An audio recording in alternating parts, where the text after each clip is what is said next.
The title is literal, y'all. The spiritual concepts that I'm about to share with you literally saved my life. Hey y'all, I'm Essence Ray. Welcome to my channel. Thank you for tuning in. You may have manifested this video because you're similar to me. At one point in my life, I was just like, cut the cameras, get me off earth, first class ticket out. I can't do this no more. It's too much. It's too hard. I was just struggling. Hopefully this video can help you on your spiritual journey, or if you're just kind of struggling right now, if not your manifestation journey in general. Like once I learned these spiritual concepts, it was kind of like a roadmap to manifestation because I understood the universe and I understood more of how I fit into the whole equation. But I'm not gonna waste any more time. I'm just gonna get right into it. One of the most pivotal concepts that helped me was eyesight versus mindsight. The things that you see in your dreams, when you sleep, or the things you think about are no different than the things that you see in your day-to-day reality with your eyes. There's no difference. With eyesight, there's just more agreements from people in your reality to confirm the belief that that reality is valid. Whereas in your mind's eye, you just have yourself, But eyesight itself is just a projection of your thoughts via the observer effect. Like what you focus on is your reality.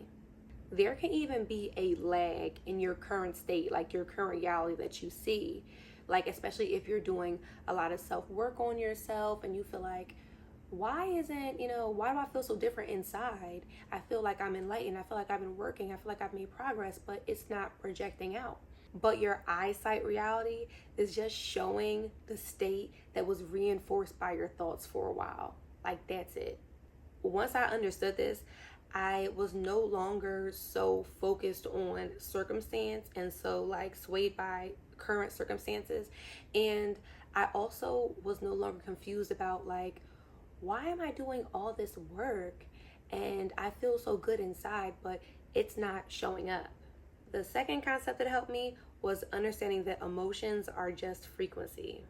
Coming from a psychology background, emotions are seen as more like symptomatic. It's not really seen as anything outside of something that's being used to diagnose you with a issue. And for frequency, I always understood it as some internal spiritual level, but it wasn't until I understood that the two went together, and I connected frequency to something like physical, that it clicked for me. That's why I love the Dr. David Hawkins level of consciousness chart. I think that's what it's called.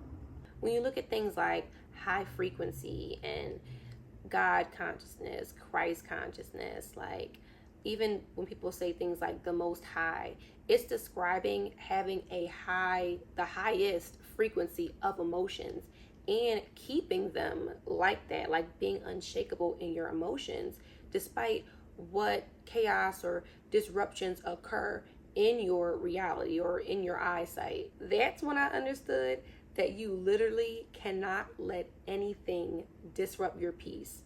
And I understood it on a fundamental level, like a conceptual level. So I understood what that meant. Protect your peace. Don't let anything disrupt your peace because you want to stay at a high frequency. That's how you manifest everything.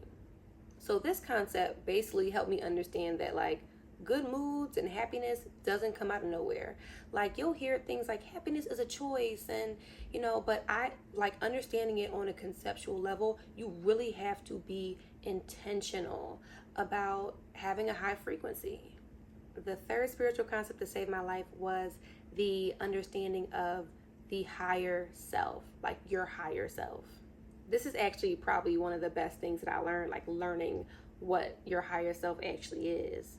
So going back to high frequency and having Christ consciousness, your higher self is just a spiritual, eternal version of yourself that lives on the highest frequency, which is love. And if you already get this, great for you, but I was the type of person that I heard this stuff, but it wasn't until I learned it conceptually and understood it that it clicked for me. You can hear these things forever, but until you are able to put it in perspective, It's just words. It's just one ear and out the other. When you understand the love that your higher self has for you, and that you can manifest anything that you want if you just attune to the frequency of your higher self by staying happy and grateful, keeping a positive mindset in the midst of the chaos that isn't even real. I was like, is that it? Someone could have been told me this. As humans, we tend to overcomplicate things when it's just that simple. This concept helped me a lot with self-love, and it also helped me understand that I already have everything that I need. What I'm looking for is not outside of me, but it really is in me, and that solidified that. The next spiritual concept to save my life was understanding the spiritual foundation of negative emotions.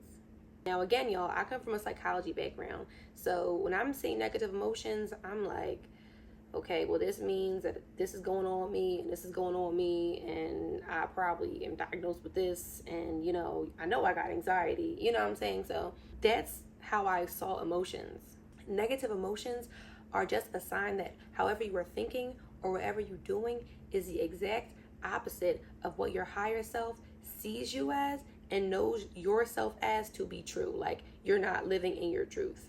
Things like depression, anxiety, and fear, your higher self is like, what's that? We don't do that. Like, we're high frequency. Like, think of that emotion chart again. We're up here.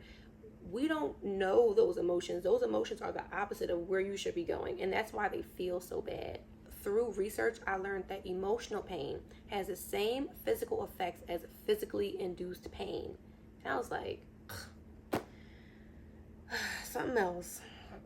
This was a game changer for me because I no longer saw negative emotions as so connected to me. They were no longer a part of me that represented, something about who I was deep inside. Like, now I understand that I feel those emotions because they are so foreign and they are so unwanted and they don't belong in my being. So gone was the therapy background of, oh, this is my trauma and this is my stories. You'll learn in therapy that, like, people and external circumstances will impose those thoughts and feelings on you, but they never actually explain to you that they really are not a part of you, no longer how long you feel them. They are not you. The next spiritual concept to save my life was the idea that once you think about something that you want, it already exists. Once you want something, or you're thinking about things that you want and you're picturing yourself with these things and stuff, your higher self and source get to work. If they already haven't gotten to work in creating it long before you even realized that that was something that you wanted. Because your higher self knows you. This was a game changer for me because once I understood this, I no longer thought that I had to work so hard to get things that I wanted and achieve things. And I think naturally, I don't know if it's as Americans with capitalism or, if this is global, and comment if it's global, but I think that most of us have that limiting belief that you have to work so hard to get good things. This allowed me to focus more on keeping my emotions balanced and finding things that brought me joy and kept me happy because I already understood that everything was already done and there was no hard work to do, like there never was. And the last concept that kind of tied everything in for me was that you have to be happy to manifest, period. You learn about emotions. High frequency emotions are what manifest. You have to connect to your higher self, which is on a high frequency of emotions, to even manifest anything and connect to source.